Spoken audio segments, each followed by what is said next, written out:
The raven arrived at Winterfell at dawn, its black wings carrying a message that would change the fate of the realm. Lord Eddard Stark read the parchment carefully, his brow furrowing as he absorbed the words. Robert Baratheon, his oldest friend, and now King of the Seven Kingdoms, was riding north to ask something of him. Ned already had an idea of what that request would be. Catelyn watched him from across the room, the early morning light casting soft shadows on her face. "What is it, my lord?" she asked, her voice gentle but firm. "The king is coming," Ned said, folding the parchment and setting it aside. "He will be here in a fortnight." Catelyn's lips tightened. "And you think he will ask you to go to King's Landing?" Ned nodded. "It is likely." She reached for his hand, her fingers cold, despite the summer warmth. "Then you must refuse him." Ned exhaled slowly, looking toward the open window where the wind carried the distant howls of wolves in the godswood. He had never been a man to refuse duty, but something in his heart already told him she was right. Jon Arryn, his mentor and second father, had died under suspicious circumstances in King's Landing. The South was a nest of vipers, and he had no desire to drag his family into it. When Robert finally arrived, the king's presence filled the halls of Winterfell like a storm rolling over the mountains. He was heavier than the last time Ned had seen him, his once muscular frame softened by years of drinking and feasting. But his eyes still burned with the fire of a warrior. That night, after the feast, Robert led Ned to the crypts beneath Winterfell. The torches flickered against the stone walls, casting eerie shadows on the statues of long-dead Stark kings. Robert knelt before the tomb of Lyanna Stark, the sister they had both lost.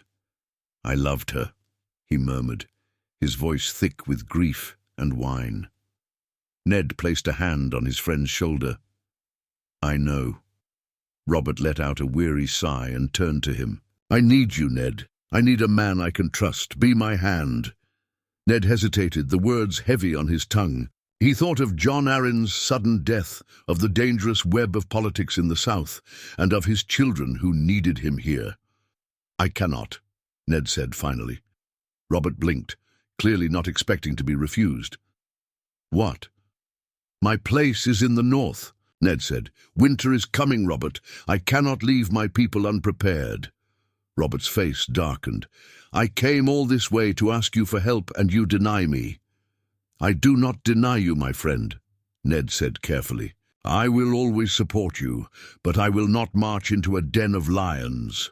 Robert's anger flared, but just as quickly, it faded into something like disappointment. He ran a hand over his beard and sighed. "I should have known. You've always been stubborn." Ned allowed himself a small smile. "And you've always been reckless." Robert laughed, though there was little joy in it. "So what am I to do now? Who can I trust?" "Stannis is your brother," Ned said. "He is just and loyal." Robert scowled. "Stannis is a bore. The people won't love him." "Perhaps," Ned conceded, "but he will never betray you." Robert said nothing for a long while. Finally he stood. "You are a stubborn, ungrateful wolf, Stark," he said, though there was no real malice in his tone. "But I will not force you. I will find another hand." When Robert left Winterfell the next morning, Ned watched him ride away, feeling as if he had just sealed his own fate, and perhaps the fate of the realm. The weeks after Robert's departure were quiet, but a deep sense of unease settled over Winterfell like a cold mist. Ned Stark had refused the South, but the South would not ignore the North forever. One evening, as he watched his sons spar in the courtyard, Maester Luwin approached with another letter in hand. This one bore the sigil of House Arryn. Catelyn joined him as he read. It was from Lysa Arryn, his wife's sister. It was nearly identical to the secret message she had sent before, accusing the Lannisters of murdering Jon Arryn. "You see," Catelyn pressed, King's Landing is no place for you. You made the right choice." Ned nodded but said nothing. His mind was already working. If the Lannisters had killed Jon Arryn, it meant they were removing obstacles to power. Who would be next? Perhaps Robert himself. That night he called his bannermen to discuss what should be done. If Jon Arryn was murdered, it means someone in King's Landing is playing a dangerous game, Ned said. We cannot ignore this. Then we should march. South, my lord, Rose Bolton suggested. Take the fight to them before they bring it to us. A war without cause is a fool's errand, Ned countered. I will not risk the north on whispers. But whispers had power. They travelled far, even reaching the wall. Jon Snow stood atop the cold ramparts of Castle Black, listening to Samwell Tarly struggle with his sword practice. The recruits trained under Sir Alliser Thorne's sharp tongue, but Jon's mind was elsewhere. He had received no word from his father, but rumours spread fast even here.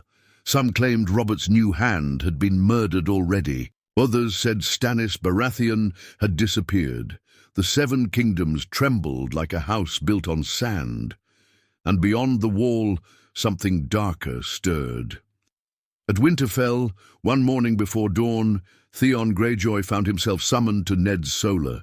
He arrived to find Robb already there, standing beside his father with a grim look. "My lord?" Theon asked, masking his irritation at being pulled from his sleep. Ned handed him a letter. It was sealed with black wax. "The Night's Watch is requesting men," Ned said. "They speak of dead men walking." Theon scoffed. "Ghost stories." "Perhaps," Ned said, though he did not sound convinced. "But we will answer." He turned to Robb. "You will ride with me. We will see for ourselves what truth there is." Robb's eyes lit up. "We go to the wall," Ned nodded. "We leave in a fortnight." The North would always stand against the darkness. Little did they know, in King's Landing, a darker game was already being played. The journey to the wall was long and cold, but Ned Stark had made longer ones before. He rode at the head of a column of Northmen, with Robb at his side and Theon Greyjoy behind them. A force of 50 men accompanied them, enough to show strength, but not enough to be mistaken for an army. Winterfell faded behind them, swallowed by the vast expanse of the north. As they neared the wall, the winds howled through the trees, and the men rode with furs pulled tight around their shoulders. Robb could barely contain his excitement. "I've always wanted to see it," he admitted one night by the fire. "Jon said it stretches farther than the eye can see." "A wall of ice taller than any castle," Theon added with a smirk. "And yet it did little to stop the free folk from climbing over it when they pleased." Ned remained silent, his gaze on the flames. He had been to the wall before, years ago. It was not a place of adventure. It was a place of duty. And the Night's Watch, once a noble brotherhood, was now a shadow of what it had been. When they reached Castle Black, Jon Snow was among the first to greet them. "Father," he said, stiffening to attention. Ned smiled and clasped his son's shoulder. "Jon." It was the first time in his life Jon had been addressed as an equal by the man he had always sought to impress. Lord Commander Jorah Mormont welcomed them inside, offering them hot meals and hard truths.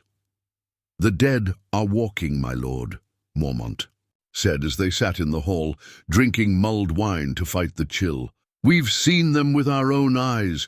2 rangers rode beyond the wall. When we found them, they were dead. Then they weren't." Ned listened in silence. The world had always spoken of the White Walkers as myths, but Ned had learned that myths often carried truth. "I will send word to my bannermen," he said at last. "If there is something to prepare for, we will be ready." "That is not all, my lord," Mormont continued. "Your brother Benjen is missing." A silence fell over the room. "He rode out on a ranging and never returned," Jon said, his voice tight with worry. Ned exhaled. "Then I will help search for him." The next morning, He, Rob, John, and a small party rode beyond the wall. The true north was endless and cruel. The winds carried whispers, and the trees seemed to watch their every move. Then they found the bodies, or at least what remained of them, scattered limbs, frozen blood, and a sigil of the night's watch torn apart in the snow. Ned dismounted and crouched beside the remains. "Benjen," he murmured. But before he could grieve, John shouted, "Look!" The bodies moved. Frostbitten fingers twitched. The dead were rising. Ned Stark drew his sword, ice glinting in the pale sunlight. The old tales were true. Winter had come. The dead did not rise like men waking from sleep. They moved unnaturally, with jerking, stiff motions, as if their limbs had forgotten how to function. The frostbitten corpse of a Night's Watch ranger twisted its neck with a sickening crack, its milky blue eyes locking onto Ned Stark. Then it lunged. Ned barely had time to raise ice, his great sword flashing in the pale sunlight. The creature moved fast, faster than any man should, its frozen fingers curled like claws. Ned struck, the Valyrian steel cutting through the corpse's torso with ease. But it did not scream. It did not bleed. It only staggered, then turned toward him again. Jon Snow, standing a few feet away, watched in horror. He had faced wildlings, endured the cruel training of the Watch, but this was something else. He stepped forward, Longclaw in his grip. The direwolf ghost snarled beside him. "Burn them!" Lord Commander Mormont had said when he spoke of the dead men who had risen, but they had no fire, only steel. "Jon!" Ned shouted. Jon reacted on instinct. He swung his blade, and Longclaw, Valyrian steel, cut clean through the creature's neck. This time the white did not rise. The head hit the snow with a hollow thud, and the body collapsed unmoving. "Valyrian steel kills them," Robb said, staring in disbelief. But there were more. The scattered remains of the other fallen rangers began to twitch. An arm clawed at the ground. A headless body stood up, staggering toward them. Theon cursed, fumbling for his sword. "Fall back!" Ned commanded. They retreated toward their horses. As the creatures dragged themselves forward, Ned mounted first, grabbing Robb by the arm and pulling him into the saddle behind him. Jon and Theon followed, and the group turned, galloping away from the cursed battlefield. They rode hard, not stopping until the wall loomed ahead. Only when they reached the safety of Castle Black did they dismount, their faces pale with the realization of what they had seen. Jeor Mormont met them in the courtyard, his expression grim. "You believe me now," he said. Ned wiped the sweat from his brow. "We need to send word to the south, to Winterfell, to every lord in Westeros. The dead are rising." Mormont nodded. "Aye, but will they believe us?" Ned clenched his jaw. He had spent his whole life dismissing stories of the long night, of white walkers and whites. If he had not seen it himself, he would not have believed it either. He turned to Jon, gripping his shoulder. "Stay here. Protect the wall." Jon stiffened. "Father, you swore your oath," Ned reminded him, "and now, more than ever, the wall needs its men." Jon swallowed his protest. "Yes, my lord." Ned turned to Robb and Theon. "We ride for Winterfell at first light." But deep in his heart, he knew Winterfell would not be enough. If the dead were truly coming, then all of Westeros was in danger. The ride back to Winterfell was grim and silent.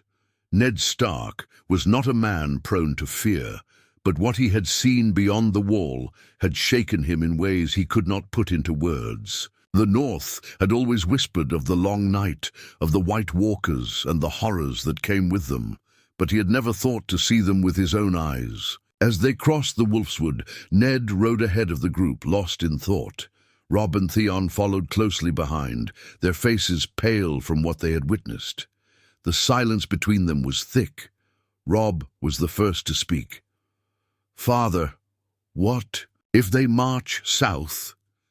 "They will," Ned said simply. "It is only a matter of time." Theon scoffed, though there was no humor in it. "The South won't believe it. They barely believe in the old gods, let alone tales of walking corpses. Ned knew Theon was right. The lords of the South would dismiss this as northern paranoia. The Lannisters, the Baratheons, the Tyrells, they were too preoccupied with their own ambitions. He had refused to go to King's Landing, but now the South needed to be warned.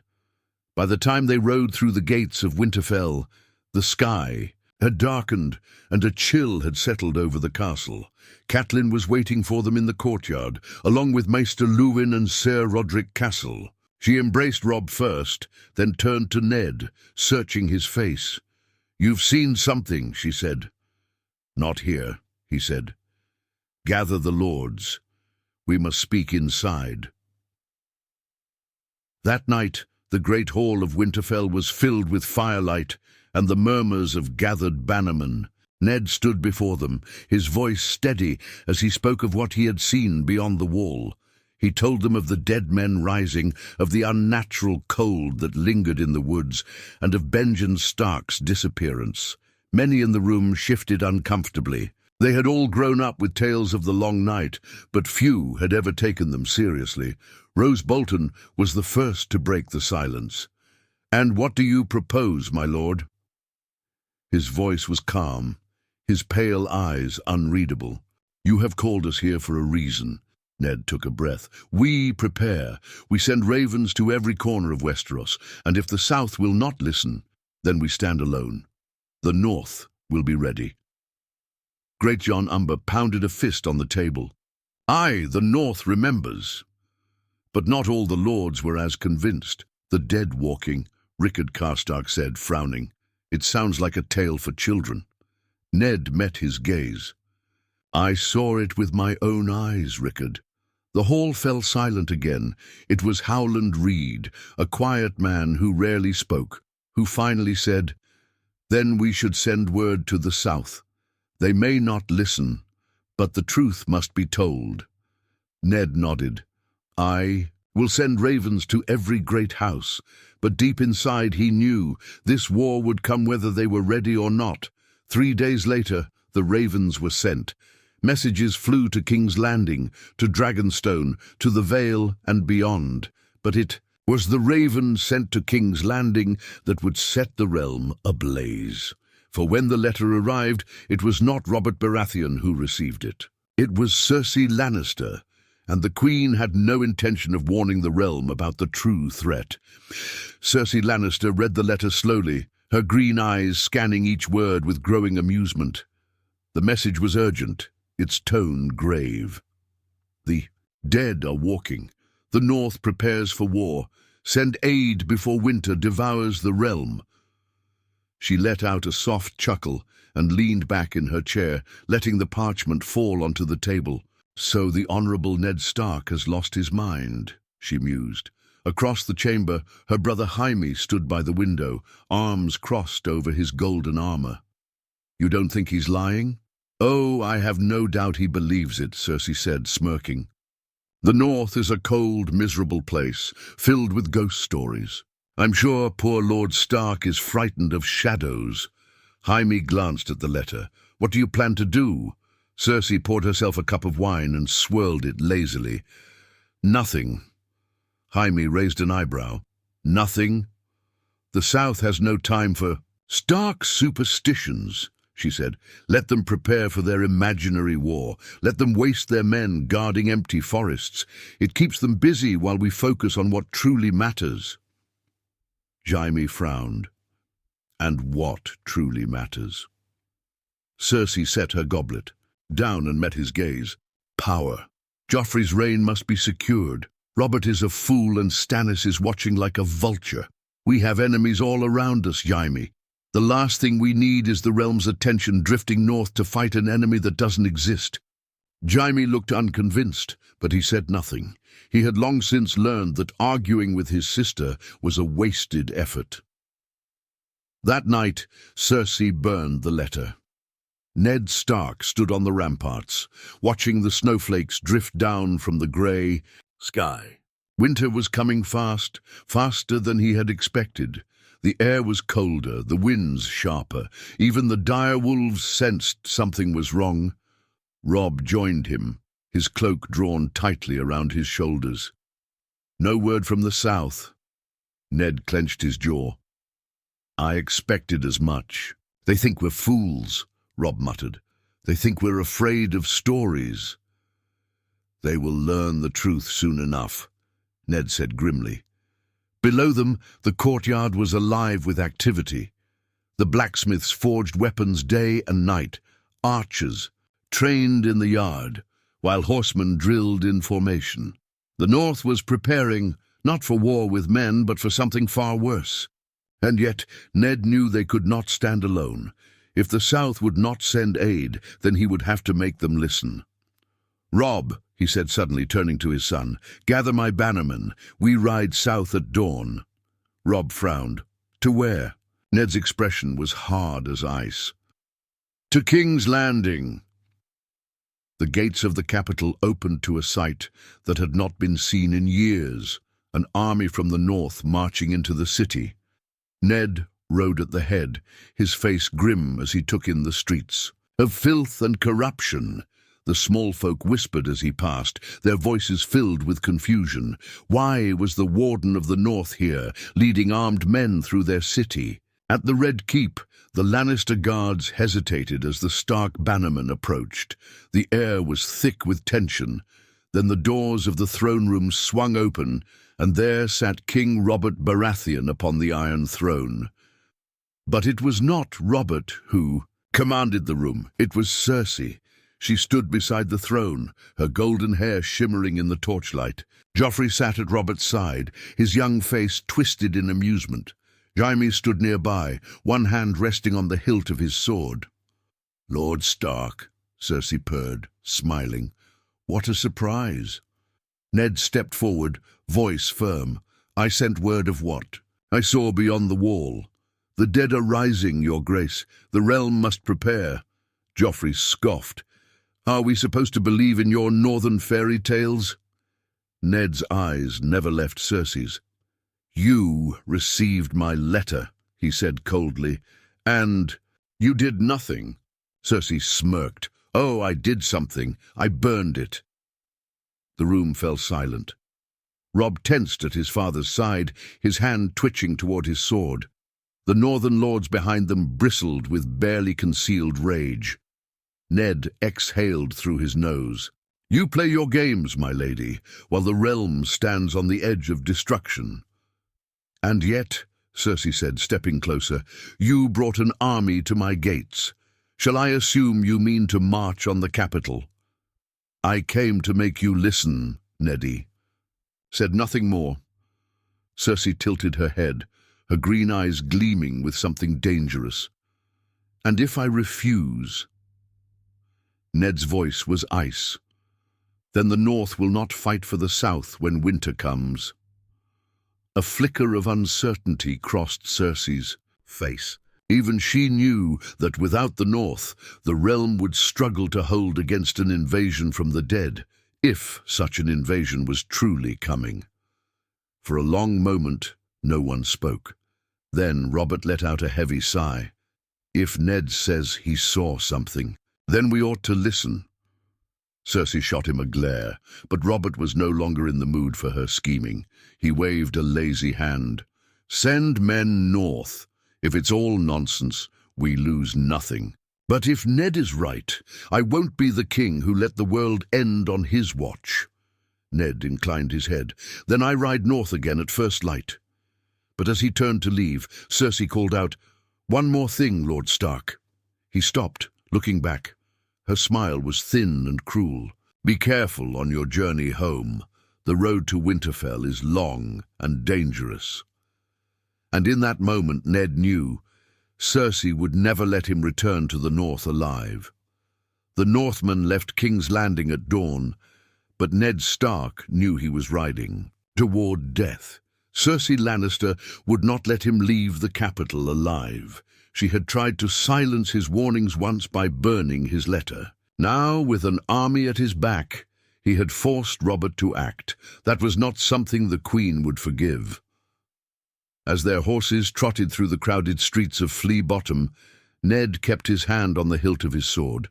He could feel the tension. In the air, something was wrong. "Father," Robb whispered, riding beside him, "we should have left under the cover of night." "I will not flee like a coward," Ned said. But in truth, a dark feeling had settled in his gut. Theon Greyjoy rode up from behind them. "Half our men have already left the city. We'll regroup outside the walls." Ned nodded. "Good. We ride for Winterfell as soon as we can." They never made it. As they reached the gates of King's Landing, the trap was sprung. A dozen gold cloaks blocked their path, their armor gleaming in the morning sun. Behind them, more men filled the street. Some wore the crimson of House Lannister. At their head stood Jaime Lannister. "Going somewhere, Stark?" Jaime asked, his golden hair catching the light. His expression was unreadable, but his sword was already drawn. The Northmen instinctively reached for their weapons. The air crackled with tension. Ned urged his horse forward. "Stand aside, Kingslayer. We have no quarrel with you." Jaime smirked. "Oh, but we do." The gold cloaks drew their swords. "By order of Queen Cersei, Lord Eddard Stark is charged with treason," Jaime said, his voice carrying across the square. "Surrender your arms and come quietly." "Like hell he will," Theon spat, reaching for his blade. Ned raised a hand to stop him. His eyes never left Jaime's. "You don't believe this is justice," he said. Jaime tilted his head. "No, but I don't disobey orders." And then he attacked. Chaos erupted. The gold cloaks surged forward, swords flashing in the morning light. Steel met steel as the Northmen fought back, their war cries ringing through the streets. Jaime came straight for Ned, his sword a blur. Ned barely blocked the strike in time. Their blades clashed, sending sparks flying. "Is this how you fight your battles, Kingslayer?" Ned growled. "With an army at your back?" Jaime laughed, his sword moving too fast. "A Lannister fights to win, Stark." He struck again, forcing Ned to stagger backward. Around them, men were dying. Robb and Theon were locked in combat, slashing their way through the Lannister guards. Northern men fell, cut down by the sheer numbers of their enemy. The ambush had been perfectly planned. Then, a scream. Ned turned just in time to see Robb fall from his horse. "Robb!" Ned roared. He tried to run to his son, but Jaime was relentless, forcing him back with each strike. Ned's strength was fading. He had spent too many years away from the battlefield. Then a sword slammed into his leg. Pain exploded through him, his vision blurred as he collapsed to one knee. The gold cloaks surrounded him, their weapons pointed at his throat. It was over. Jaime stood over him, breathing hard. He pressed his sword to Ned's neck. "I should kill you right here." Ned did not flinch. Jaime smirked. "But the Queen wants you alive." Then, darkness. When Ned awoke, he was lying on cold stone. His head throbbed, his leg burned with pain.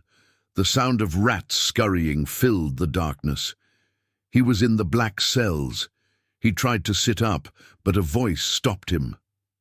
"You should save your strength." "Lord Stark." Ned turned his head. In the dim candlelight he saw Varys standing outside his cell, his robes flowing like shadows. Ned's voice was hoarse. "Where is my son?" Varys did not smile. "Robb was taken, but he is alive, for now." Ned's blood turned to ice. "And my men?" Varys hesitated. "Some escaped, the rest met a less fortunate fate." Ned clenched his fists. He had known Cersei would make her move. He had known he would be in danger, but he had not expected this. "You should have gone home when you had the chance," Varys murmured. Ned glared at him. "I tried," Varys sighed. "And now, you will die here." Ned's breath was steady. He had faced death before. He did not fear it. But Robb was still alive. The North still stood. If Cersei thought this was the end, she was wrong. Winter was coming, and the North remembers. The black cells were dark, damp, and filled with the smell of rot. Ned Stark had spent 3 days in his prison, each moment stretching endlessly in. The cold silence. His leg throbbed where the Lannister soldiers had cut him, the wound poorly tended and festering. He had fought in wars, survived battles, and endured the horrors of Robert's rebellion. But this waiting, this slow decay, was a different kind of suffering. On the 4th day, Varys returned.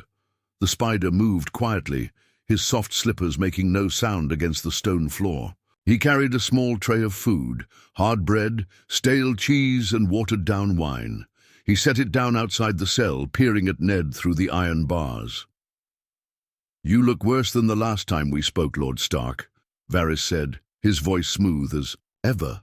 Ned didn't move from where he sat against the wall. "I doubt you came just to bring me food," Varys sighed, folding his hands. "The Queen is deciding what to do with you. Robert still lives, but not for long. His injuries from the hunt fester, and the Maesters say he will not last the week." Ned's jaw clenched. Robert was dying, and with him the last protection he had. "What of my son?" Ned asked. Varys hesitated. "Robb is being held under close watch.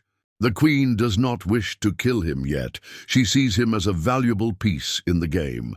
Ned's hands curled into fists. "She thinks she can use him to force me to swear fealty." Varys nodded. "She has already begun whispering in Joffrey's ear, convincing him that the North must kneel." Ned exhaled through his nose. He knew Cersei's game. If he swore fealty, she would keep Robb alive, but only as a hostage. The North would be at her mercy. He would not allow that. Varys must have read his thoughts. "There is another way." Ned narrowed his eyes. "I doubt you offer this out of kindness." Varys chuckled. "No, my lord. I offer it because I believe Westeros will be weaker without you, and I am a man who prefers a stable realm." The spider leaned closer to the bars. "I can help you escape. Tonight." Ned tensed. "And what price would I pay for your kindness?" "Only one," Varys said softly. "Do not go back to Winterfell. Do not march the North to war. Flee across the sea to Essos to exile." Ned scoffed. "You expect me to abandon my people?" "I expect you to live," Varys said sharply. "If you stay, you die. And if you die, Robb dies.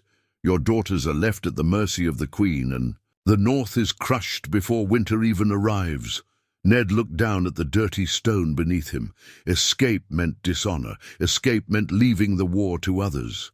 But staying meant death. "Think on it," Varys murmured before vanishing into the shadows. Ned Stark closed his eyes. For the first time in his life, he did not know what choice to make. While Ned was trapped in King's Landing, the North was already preparing for war. When the Ravens arrived with news of Ned's imprisonment, Winterfell erupted in fury. Lady Catelyn Stark stood in the Great Hall, her face pale as she read the letter again. The words were sharp and cruel. "Lord Stark is held as a traitor to the crown. Robb Stark remains in captivity. The North will swear fealty to King Joffrey, or House Stark will be destroyed." Catelyn crushed the letter in her fist.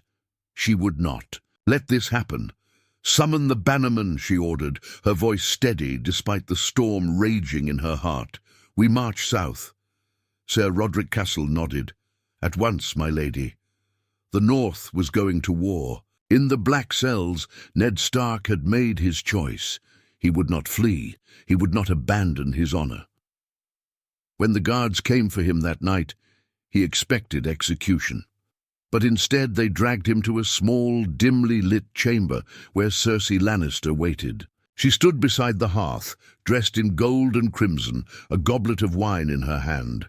Behind her, Sir Ilyn Payne, the king's justice, stood silently, his great sword resting against the floor.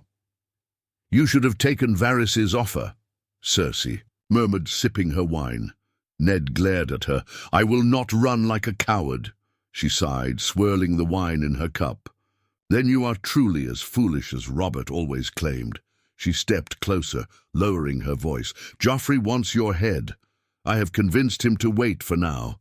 but I cannot hold him back forever." Ned didn't flinch. "Then do what you came to do, Cersei." For the first time, her mask slipped. She leaned in, her voice barely above a whisper. "Swear fealty to Joffrey," she hissed. "Bend the knee, say you were wrong, and I will let you live." Ned met her gaze, his jaw tightening. "You ask me to kneel to a bastard." Cersei's nails dug into her goblet. "Mind your tongue, Stark." "Or what?" Ned said. "You'll kill me? You were always going to kill me." Cersei's face hardened. "Very well," she said, turning to Sir Ilan Payne. "Take him back to the cells. Tomorrow he dies."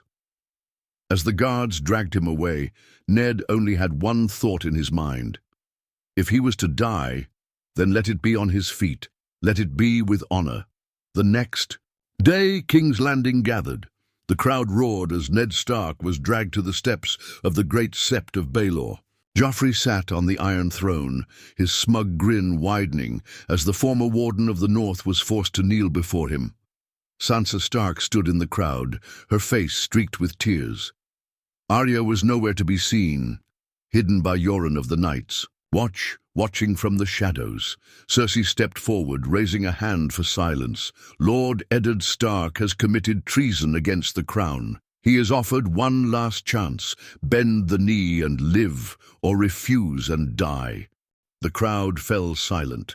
Joffrey leaned forward eagerly. "Kneel," he sneered. Ned looked up. His leg ached, his body weak from days of starvation, but his heart, his honor, remained strong. He turned his head slightly. In the distance beyond, the gates of the city, he saw something, a shadow, a banner, a wolf's head on a field of white. The North had come. Ned Stark smiled, and then for the first time in his life he lied. "I was wrong," he said, his voice strong. "Joffrey Baratheon is the rightful king." Cersei exhaled in relief. The executioner lowered his sword. Then Joffrey stood. His young, cruel face was filled with glee. "Kill him anyway!" The world stopped. Ned's eyes widened. Cersei spun toward Joffrey in shock, and then chaos. The North attacked, and the streets of King's Landing ran red with blood.